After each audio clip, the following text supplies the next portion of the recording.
고수들이 이렇게 한다고 해서 그걸 따라하는 것만큼 멍청한 짓은 없어요. 멍청한 투자자가 되긴 싫거든요. 최고의 투자자는 아닐지언정 멍청한 투자만 하지 않아도 나는 돈을 번다. 스스로에게 확신이 부족한 투자자분들이 많을 거예요. 꿀팁 아니면 꿀팁을 드리면 그냥 자기 자리만 지키고 있어도 돈 벌어요. 남들보다 자주 못 벌 뿐이지 적어도 돈을 잃지는 않거든요. 삼성전자를 좀 얘기해 주셨는데 네. 다른 반도체주는 네. 투자를 안 하시나요? 잘 몰라서. 아. 근데 제가 이제 그 서귀포에서 그 좀 투자 지인들이 생겼어요. 20대 젊은 친구들인데 코로나 이후에 투자 시작했는데 저보다 분석을 훨씬 잘하는 친구가 있어요. 그 친구랑 이야기를 하다가 그런 결론을 냈어요. 저는 반도체 쪽의 소부장이나 이런 쪽을 빠삭하게 아는 편이 아니라서 일단 삼성전자를 먼저 샀거든요. 근데 실제로 저는 그건 예상했어요. 반도체라는 섹터가 턴할 때는 어쨌든 IDM이 먼저다. 삼성전자나 하이닉스가 먼저다. 최종 갑인 위치에 있는 큰 회사들, 그리고 코스피 수급적인 기준에서도 외국인이 한국이라는 지수를 살 때 먼저 담을 수 있는 게 그런 대형주, 특히 반도체에서 삼성전자, 하이닉스 같은 회사들이고, 그럼 그쪽이 먼저 갈 거다. 그럼 IDM 회사를 먼저 투자를 했다가 어느 정도 수익이 실현이 되고 나면 그때 소부장에서 그런 낙수 효과로 회복할 곳을 찾아서 옮겨가는 것도 괜찮을 것 같다. 그렇게 생각을 했었고, 만약에 그런 측면에서 소부장 쪽에서 이제 중소형주를 찾는다고 하면 저라면 그럴 것 같아요. 제일 많이 망가졌던 회사들. 주가 측면에서 제일 많이 망가졌고 어떤 업황의 타격을 제일 많이 입은 회사들이 업황이 돌아섰을 때는 또 제일 큰 턴어라운드를 할 수 있을 것 같거든요. 그런 쪽을 좀 찾아보시면 어떨까 생각하고 있습니다. 그래서 그 다른 반도체주, 뭐 소부장, 뭐 중소형주 이런 건 좀 덜 보시는 이유가 네. 삼성전자만큼 확신이 네. 좀 덜하고. 그쪽을 타이밍 좋게 잘 찾아서 50% 100% 수익 내는 분들이 분명히 있어요. 저는 아니에요. 네. 근데 저는 그분들을 따라하지는 않아요. 굳이. 그걸 했다가 잘못될 가능성이 있으니까. 근데 혹시 해보긴 하셨나요? 아니면은 뭐 꼭 반도체가 아니더라도. 중소형주 투자를 하고는 있어요. 근데 아. 중소형주 투자를 하더라도 제가 아는 걸 하죠. 고수들이 이렇게 한다고 해서 그걸 따라하는 것만큼 멍청한 짓은 없어요. 멍청한 투자자가 되긴 싫거든요. 그러니까 최고의 투자자는 아닐지언정 멍청한 투자만 하지 않아도 나는 돈을 번다. 좀 그렇게 좀 마음 편하게 받아들이시면 어떨까 생각합니다. 그러니까 중소형주 투자를 좀 하시는 분들은 네. 이게 주가 좀 흐름이 탄력적이라는 표현을 많이 쓰시잖아요. 네. 그 중소형주는 그 삼성전자나 뭐 네이버, 카카오나 뭐 이렇게 엔솔처럼 큰 주식에 비해서 네. 좀 어떤 특징이 좀 있어요? 말씀하신 것 같아요. 예. 빠질 때 많이 빠지고 맞아요. 오를 때 많이 오르는 것 같아요. 아. 그리고 중소형주를 투자할 때 제일 큰 리스크는 제가 봤을 때는 대주주인 것 같아요. 그러니까 우리나라 산업의 업황이 한 몇십 년 된 회사들이 많단 말이에요. 뭐 최소 10년, 20년 이상 됐기 때문에 상장이 되어 있는데, 그런 회사들의 창업자, 대주주인 분들은 이제 자녀한테 어떻게 주식 물려줄지에 대한 고민을 안 할 수가 없거든요. 그렇다 보니까 회사가 안정적으로 그 영위 되고 있더라도 주가가 오르는 걸 반기지 않는 분들이 많아요. 그래서 중소형주가 밸류가 싼 주식들도 많고 그런 것 같고, 그런 부분들을 좀 상수로 깔고 투자를 하는 게 좋을 것 같아요. 그래서 현재 시점에서 고려했을 때 아까 이제 앞에서도 말씀해 주셨지만 주식과 현금을 뭐 9대 1에서 8대 2 네. 주식을 많이 갖고 계시는 거고, 네. 지금도 현금 여유가 만약에 원화채굴로 더 들어온다고 했을 때는 네. 주식을 사야 하는 시점이라고 보시는 거고요. 사야 한다고 보는데 다 사진 않을 것 같아요. 예를 들어서 내가 100만 원이 들어와서 그걸로 주식을 사고 싶다고 하면은 저라면 네. 5대5 정도로 배분해서 5는 물타기를 하고 나머지 5는 또 기회를 위해서 현금으로 쟁여놓고, 그렇게 하면 대략 비율이 한 10% 정도의 추가 현금을 얻을 수 있지 않을까요? 그럼 이제 그런 식으로 해서 만에 하나 생길지 모르는 위기를 대응하는 식으로 하면 좋을 것 같아요. 앞으로 또 불확실한 것도 있으니까. 네. 그러면은 요즘에 그 책에서도 말씀해 주시긴 했는데 좀 생각하시는 네. 투자 아이디어, 네. 좋게 보시는 뭐 섹터나 기업이 좀 있으실까요? 올해 이제 매수했던 것들 위주로 좀 제가 어떤 식으로 생각을 이렇게 발전시켰는지 설명을 드리자면은, 의미 있게 투자를 했던 게 1월 말, 그 다음에 5월 말이었나? 그리고 6월 말, 9월 말이었거든요. 근데 그 기준이 있었어요. 제가 주로 코스피를 선호하다 보니까 코스피 지수 기준으로 마이너스 2.5% 이상 빠진 날만 매수를 했어요. 왜냐면 그런 지수가 좀 많이 빠진 날이 대부분 반대매매가 터진 날이었거든요. 1월 28일이 그랬었고 5월 17일인가 그때 그랬었고 6월에 20 며칠도 그랬고 이번에 9월 28일. 이 2.5%가 네. 약간 그게 정해진 건가요? 아니 정해진 건 아니고 그냥 제가 찾은 거예요. 어. 요 배경을 좀 더 설명드리자면은 네. 반대 매매 때마다 마음고생도 심하게 하고 또 하필 그때 돈이 없어가지고 최고의 투자 기회를 놓친 적이 너무 많았어요. 지난 7년 내내 그랬었어요. 그래서 올해는 작정하고 반대 매매 혹시나 터지면은 그때 뭔가를 좀 사보자. 그래서 그럼 언제가 반대 매매지? 이거를 생각해봤어요. 언제가 반대 매매인지를 코스피 차트를 한 20년치를 해가지고 진짜요? 단기 저점 찍은 날을 다 확인했어요. 근데 공통점이 있더라고요. 마이너스 2.5% 이상 빠진 날이에요. 와. 그럼 이게 어디까지 맞을 수 있을지를 다시 데이터를 만들어봤어요. 지난 2000년부터 올해까지 그러니까 22년치 코스피 등락률을 매일매일 거래일마다 다 확인했거든요. 그런데 아무리 강세장이거나 좋은 해에도 마이너스 2.5% 이상 빠지는 날이 최소 한두 번에서 1, 2 거래일에서 뭐 코로나나 뭐 지난번 그 금융위기나 그런 때는 많을 때는 뭐 20일 넘게 이제 하락하는 그런 2.5% 이상 빠진 날이 있더라고요.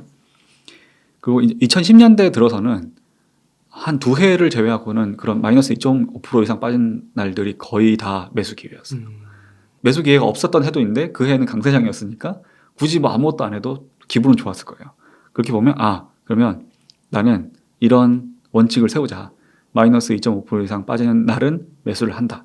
이렇게 했고 그거를 올해 처음으로 테스트 런을 돌렸는데 성과가 나쁘진 않았어요. 그래서 이제 그렇게 해서 1월 초에 샀던 게 현대미포조선. 그거는 이제 원래 보유하고 있었는데 조금 더 산 거였고요. 5월에 샀던 게 삼성전자였는데 삼성전자는 좀 물렸죠. 삼성전자는 제가 좀 급하긴 했었어요. 그래서 물렸는데 어쨌든 이제 회복이 되고 있고 6월 말에 산 게 농심이었어요. 농심 같은 경우에는 그때 좀 확신이 들었던 게 그날 농심이 빠졌을 때의 밸류에이션이 코로나 때 그 진바닥 때랑 같더라고요.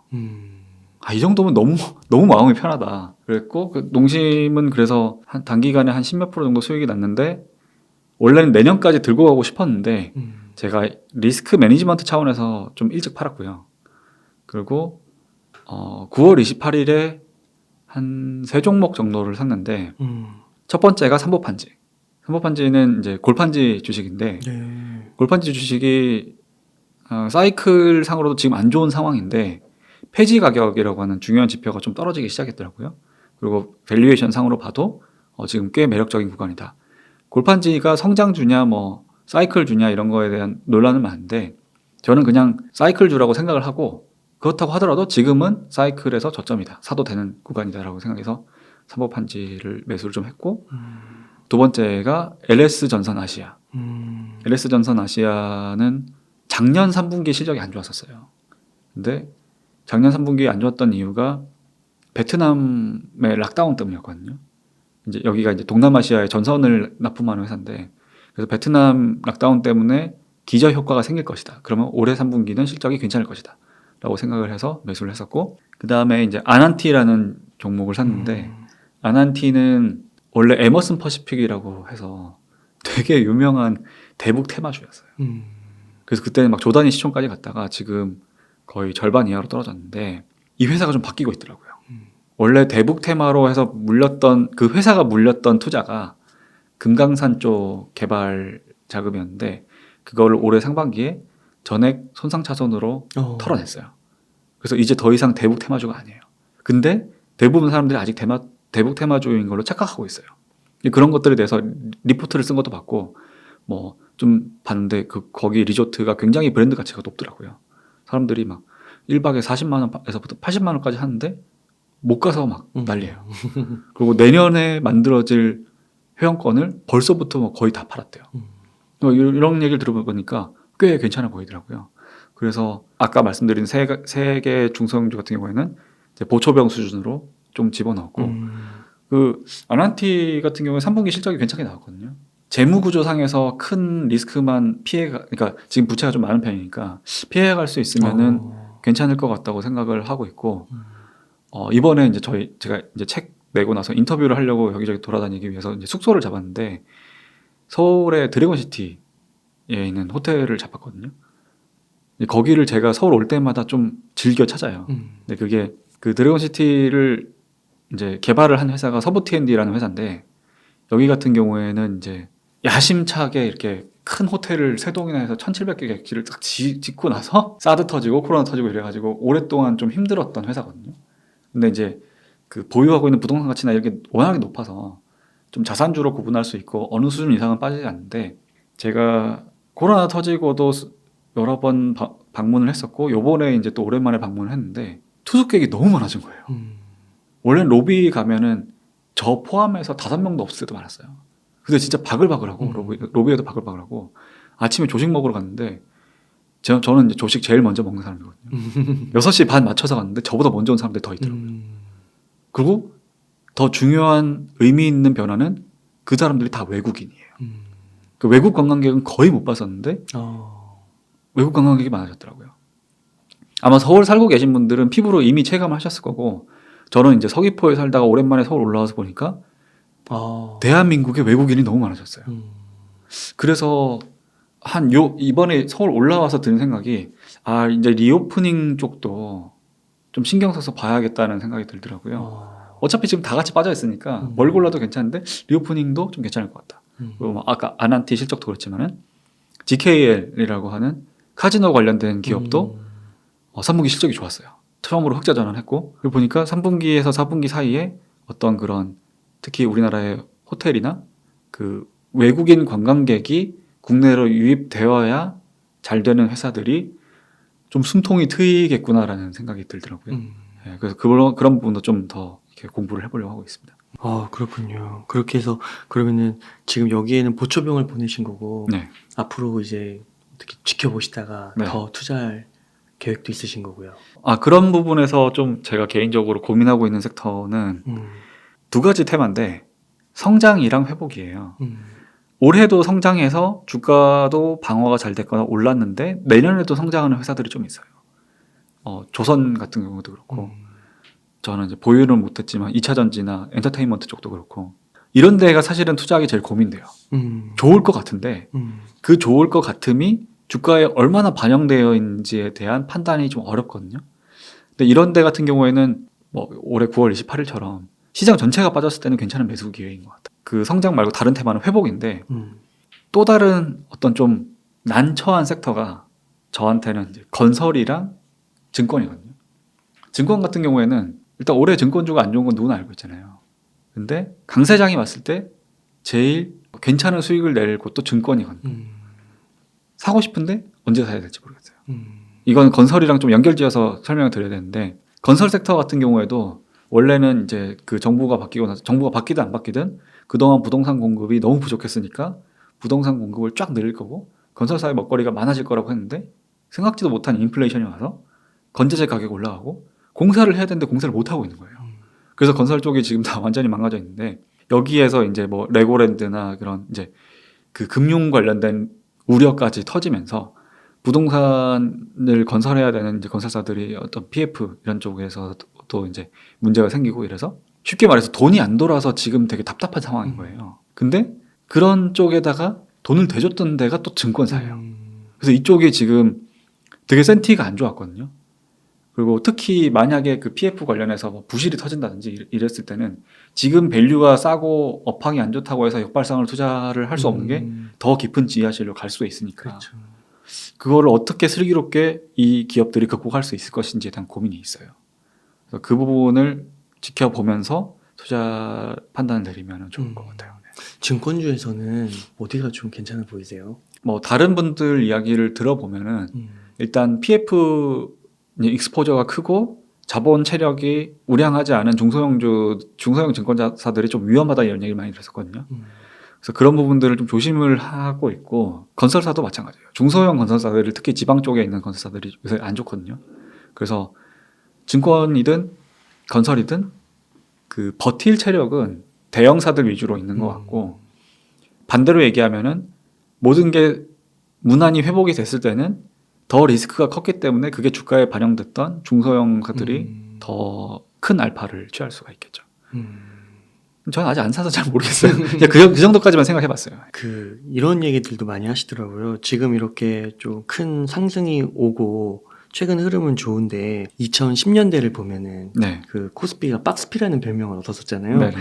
그래서 앞으로도 뭐 해봤자 뭐 3천, 2천 뭐 그 사이에서 계속 왔다 갔다 하는 게 한 5년에서 뭐 길게는 7, 8년까지도 네. 가지 않겠냐 그렇게 얘기하시는 분들이 있어서 이런 횡보장이 만약에 온다고 했을 때 네. 뭐 투자법 같은 게 있을까요?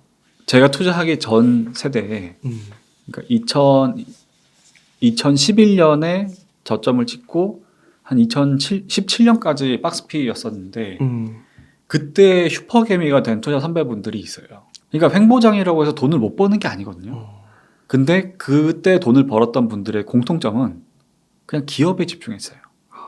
어느 시대건 간에 그 시대의 상황에 맞게 제일 괜찮은 수혜를 입는 회사들이 있거든요. 또는 경영 능력이 뛰어나서 그런 저성장의 시대에서 성장을 하는 회사들이 있거든요.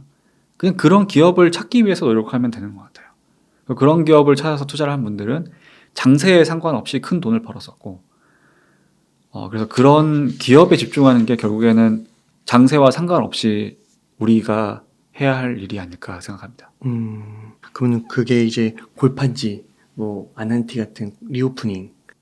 걔네가 제일 잘 오를 거라는 건 아니고요. 제가 개인적으로 제일 마음이 편했기 때문에 샀던 기업들이에요. 그러면 이런 기업들은 이제 횡보장 뭐 그런 걸 떠나서 네. 우선은 이렇게 공부를 많이 하셨으니까 이게 비싸고 싸고 이게 감이 어느 정도 있으니까 네. 적절하게 이렇게 매도하면서 하면 횡보장은 자연스럽게 대응이 되는 그런 컨셉으로 보면 될까요? 네. 그리고 그런 부분에 대해서 스스로에게 확신이 부족한 투자자분들이 많을 거예요. 제가 꿀팁 아닌 꿀팁을 드리면 그냥 자기 자리만 지키고 있어도 돈 벌어요. 남들보다 자주 못 벌 뿐이지 적어도 돈을 잃지는 않거든요. 근데 특히 이런 횡보장이자 순환매 장세인 데서 조금이라도 더 빨리 벌어보겠다고 여기 옮겨 타고 저기 옮겨 타고 했다가 스텝 꼬여가지고 오히려 손실을 겪는 분들이 너무너무 많거든요. 제발 그렇게 좀 안 했으면 좋겠어요. 그냥 내 자리만 지키고 있어도 내 차례가 돌아와요. 내 차례만 기다리더라도 생각보다 괜찮은 자산 상승을 얻을 수 있어요. 근데 왜 그렇게 안 하는지 모르겠어요. 제가 개인적으로 드리는 말씀은, 그러니까 개인적으로 항상 강조하는 메시지가 있는데, 공부는 많이 할수록 좋고 매매는 적게 할수록 좋다. 그거를 좀 명심을 하시면은. 그 책에서 써주신 것 같은데. 네, 맞아요. 횡보장이든 뭐 약세장이든 어떻게든 잘 이겨 나가실 수 있지 않을까 생각합니다. 그 얘기 하시니까 친구랑 얘기하다가 KTNG 네. 그 주식으로 얘기하는데 코로나 때 그쵸. 네. KTNG가 진짜 꿈쩍도 안 했거든요. 네. 이렇게 오를 줄 누가 알았겠어요. 네. 그러니까요. 네. 그리고 배당도 그래도 움직이진 않았어도 배당은 꼬박꼬박 6%대로 주고 네. 그렇게 해서 2년 받고 올해 이렇게 힘든 상황에서 혼자 이렇게 막 날아갔잖아요. 아마 주변에는 전혀 드러나지 않지만 그런 어떤 숨겨진 제야의 고수 할아버지 투자자들이 있을 거예요. 예를 들어서 KTNG도 비슷한데 그냥 배당 받고 계속 버티다가 올해 같을 때 크게 수익 낸 분들도 있을 거고, 예전에 2010년대 초반까지 꽤 그런 데서 유명했던 회사 중에서 한국쉘석유라는 데가 있었어요.